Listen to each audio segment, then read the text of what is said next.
కరీంనగర్లో ఏర్పాటు చేసిన విలేకరుల సమావేశంలో మాజీ సుడా చైర్మన్ కోమటిరెడ్డి నరేందర్ రెడ్డి మాట్లాడుతూ కాంగ్రెస్ ప్రభుత్వ హయాంలో నిర్మించిన శ్రీపాద ఎల్లంపల్లి మిడ్ మానేర్ ప్రాజెక్టులే నేడు రైతులకు సాగునీరు అందిస్తూ వరప్రదానిగా మారాయని అన్నారు.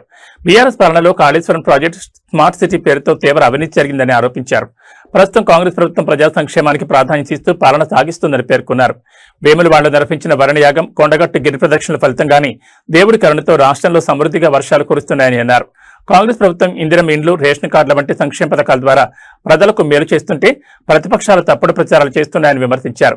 ప్రజల్లో విష ప్రచారం చేస్తే సహించబోమని హెచ్చరించిన ఆయన కరీంనగర్ ఎమ్మెల్యే గంగుల కమలాకర్ ఎల్ఎండి వద్ద స్విమ్మింగ్ పోటీలకు సవాల్ విసిరారు. ఎల్లంపల్లి, మిడ్ మానేరు ఇవన్నీ కూడా ఇలా శ్రీపాద ఎల్లంపల్లి ద్వారానే ఆనాడు కానీ ఈనాడు కానీ నీళ్ళు వస్తూ ఉన్నాయి. మిడ్ మానేరు వరద కాలువ ద్వారా ఈ వరద కాలువ కానీ శ్రీపాద ఎల్లంపల్లి కానీ మిడ్ మానేరు కానీ ఒక నాణ్యతతో కూడినటువంటి నిర్మాణం చేసి ఈరోజు ప్రజలకు, రైతులకు అందరికి కూడా ఇలా నీళ్లు అందించడానికి బ్రహ్మాండంగా అద్భుతంగా నిర్మించింది కాంగ్రెస్ ప్రభుత్వం. మరి దీని ద్వారానే ఇలా ఆనాడైనా ఈనాడైనా ప్రజలు, రైతులు పంటలు పండించుకుంటా ఉన్నారు.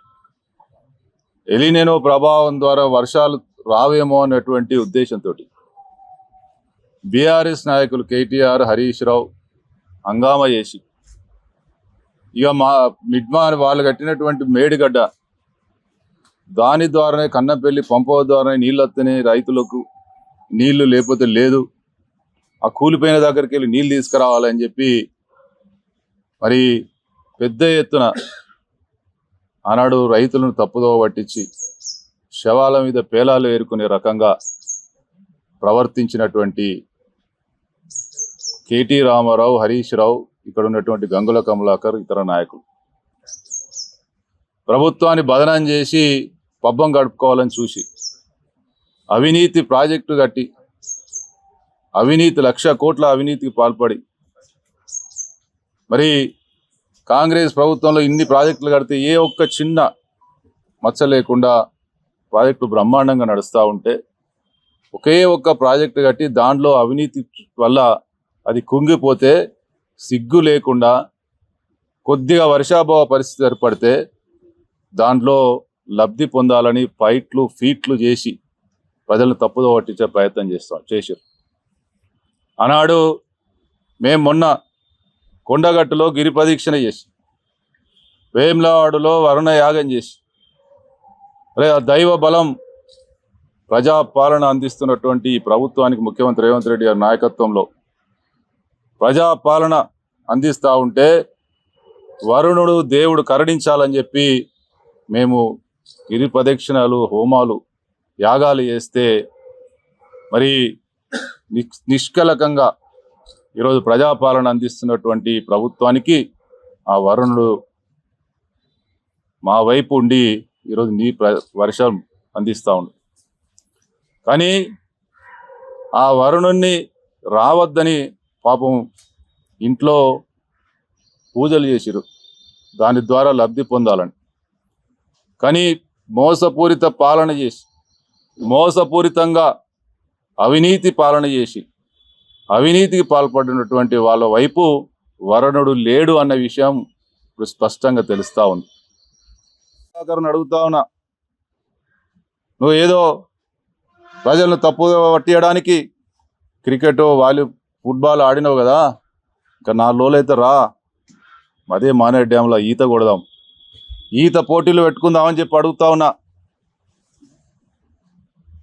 ఈ విధంగా అవకాశం కోసం ఎదురు చూసి ప్రజలను ఏ విధంగా తప్పుదో పట్టియాలి, కాంగ్రెస్ ప్రభుత్వాన్ని ఏ విధంగా బదనం చేయాలి, ఎలినినో ప్రభావం ఉంటే కూడా దానికి కాంగ్రెస్ ప్రభుత్వం రేవంత్ రెడ్డి గారి పాలన వల్లనే ఎలినినో వచ్చింది అని చెప్పి ప్రజలను తప్పుదో పట్టించే ప్రయత్నం చేసింది కదా. మరి ఇప్పుడు ఏం సమాధానం చెప్తారని అడుగుతా ఉన్నా.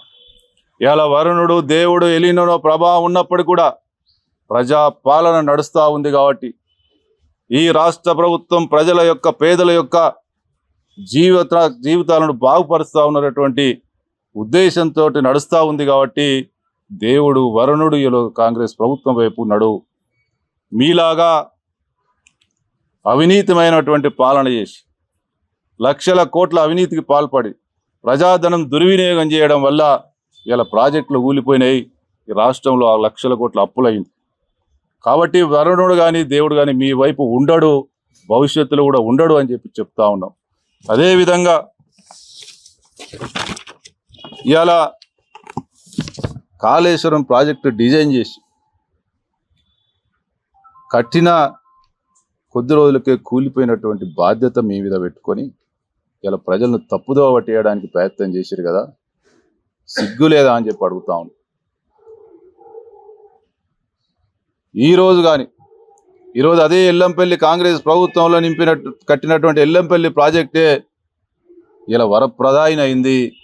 ఆ రోజు కాంగ్రెస్ ప్రభుత్వంలో కట్టినటువంటి మిడ్మానేరే గుండెకాయ అయిందని చెప్తా ఉన్నాం. గంగుల కమలాకర్ గారు కరీంనగర్లో జరిగిన ప్రతి చిన్న విషయాన్ని కరీంనగర్లో ఏమో జరిగిపోతున్నట్టు రంది పడ్డట్టు కనిపిస్తూ ఉంటాడు, రంది పడ్డట్టు మాట్లాడుతూ ఉన్నాడు. కమలాకర్ అన్న నీకు ఏం రంది పడాల్సిన అవసరం లేదు. ఇలా ప్రజాపాలనలో ప్రజలు సంతృప్తిగా ఉన్నారు. మీలాగా అవినీతి పాలన జరుగుతలేదు.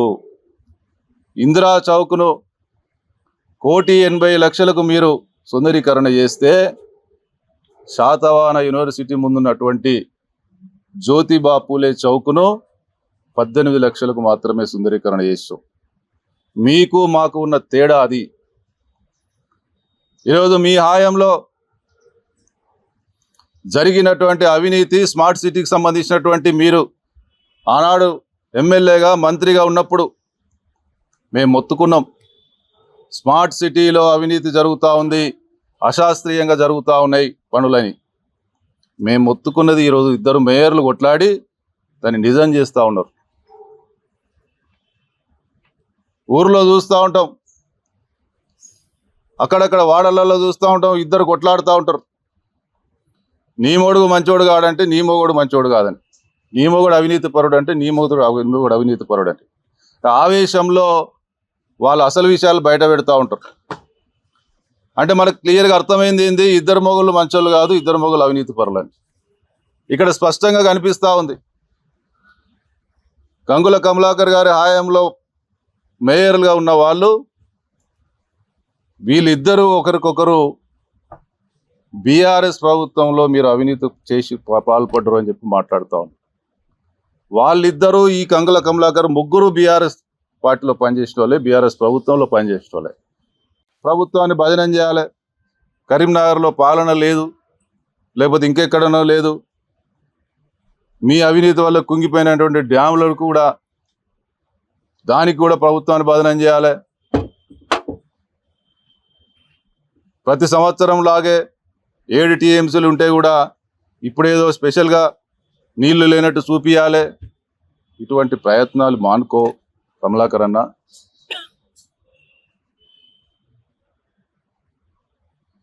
ప్రజలన్నీ గమనిస్తూ ఉన్నారు. బీఆర్ఎస్ 10 సంవత్సరాల పాలన ఏ విధంగా కొనసాగింది. ఈరోజు కాంగ్రెస్ ముఖ్యమంత్రి రేవంత్ రెడ్డి గారి నాయకత్వంలో గత 2.5 సంవత్సరాలుగా ప్రజాపాలన ఏ విధంగా నడుస్తూ ఉంది ప్రజలన్నీ గమనిస్తూ ఉన్నారు. మీకు మీరే మీ పార్టీలో పనిచేసి పార్టీలు మారినోళ్ళే మీ అవినీతి భాగవతాన్ని బయట పెడతా ఉన్నారు. స్పష్టంగా కనిపిస్తూ ఉంది. మీరు ఏ విధంగా ఆనాడు ఇదే ఇందిరాగాంధీ విగ్రహం గతంలో కాంగ్రెస్ ప్రభుత్వంలో పెట్టింది, జ్యోతిబా పూలే గారి విగ్రహం గత కాంగ్రెస్ ప్రభుత్వంలో పెట్టింది. కానీ ఆనాడు మీరు చేసిన సుందరీకరణ, మేము చేసిన సుందరీకరణకు 18 లక్షలు ఎక్కడ, 1,80,00,000 ఎక్కడ ప్రజలు గమనించాలని చెప్పి కోరుతా ఉన్నాం. కాబట్టి ఇటువంటి ప్రజాపాలన ఈరోజు నడుస్తూ ఉంటే చూసి ఓర్వలేక మీరు డబల్ బెడ్రూమ్ ఇల్లు కట్టిస్తా అన్నారు, మోసం చేశారు. మేము ఇందిరమ్మ ఇల్లు కట్టిస్తా ఉన్నాం, కట్టించి చూపిస్తా ఉన్నాం. ఇవాళ పేదలకు సన్న బియ్యం ఇచ్చి పేదలను ఆదుకుంటూ ఉన్నాం, ఉచిత విద్యుత్ ఇచ్చి ఆదుకుంటా ఉన్నాం. ఇట్లా అనేక రకాలుగా పేదలను మధ్యతరగతి ప్రజలను అందరినీ కూడా ఒక్క రేషన్ కార్డు ఇవ్వలే, మీరు 10 సంవత్సరాలు రేషన్ కార్డు ఇచ్చి ఆదుకుంటా ఉన్నాం. ఇట్లా అనేక రకాలుగా ఆదుకుంటా ఉంటే చూసి ఓర్వలేక మీ ఇష్టానుసారంగా ఇలా కాంగ్రెస్ ప్రభుత్వాన్ని బదనం చేయాలని చూస్తే ఆ వరుణదేవుడు ఈ ప్రభుత్వాన్ని ఆశీర్వదించి ఈ రైతుల పక్షాన ప్రజల పక్షాన ఇలా అన్ని డ్యాములు నిండుతూ ఇలా రైతులు రేపు సంతోషంగా పంటలు పండించుకునే విధంగా, అదేవిధంగా కరీంనగర్కు తాగడానికి నీళ్లు లేవు అని చెప్పి ఇలా ప్రజలు తప్పుదో పట్టించినావు కదా, ఇలా బ్రహ్మాండంగా అద్భుతంగా రాబోయే రోజులలో సాగు నీటికి ఎటువంటి ఇబ్బందులు కాకుండా ఈరోజు వరుణదేవుడు కరుణిస్తా ఉన్నాడు. ఇంకొకసారి ఇటువంటి తప్పుడు ప్రచారం చేయడానికి, ప్రజలు తప్పుదో పట్టి ప్రయత్నం చేయడానికి ప్రయత్నం చేయకండి. ప్రజలు నవ్వుకుంటా ఉన్నారు మిమ్మల్ని చూసి. మీ ప్రభుత్వ హయాంలో జరిగిన దాన్ని కాంగ్రెస్ ప్రభుత్వంలో జరిగిన దాన్ని బేరీజు వేసుకుంటా ఉన్నారు. మీ నాయకులే ఒప్పుకుంటా ఉన్నారు. రాష్ట్రంలో ఏ విధంగా అయితే కేసీఆర్ కుటుంబంలో కవిత బయటకు వచ్చి వారి అవినీతిని ఒప్పుకున్నదో, ఇక్కడ కూడా మీ పార్టీలో గతంలో పనిచేసినటువంటి నాయకులు మీ పాలనలో జరిగినటువంటి అవినీతిని ఒప్పుకుంటా ఉన్నారు. కాబట్టి స్పష్టంగా ఈ రాష్ట్ర ప్రభుత్వం ముఖ్యమంత్రి రేవంత్ రెడ్డి గారి నేతృత్వంలో ప్రజల సంక్షేమం అభివృద్ధి రెండు కళ్ళుగా ముందుకెళ్తా ఉంటే వరుణదేవుడు దైవం ఈ రాష్ట్ర ప్రభుత్వాన్ని ఆశీర్వదిస్తూ ఉన్నది. ఈ బీఆర్ఎస్ వాళ్ళు చేసినటువంటి ఫైట్లు ఇవన్నీ ఏ ఒక్కరు కూడా సమర్థిస్తలేరు, దేవుడు కూడా సమర్థిస్తలేడని చెప్పి మరొకసారి తెలియజేస్తాం.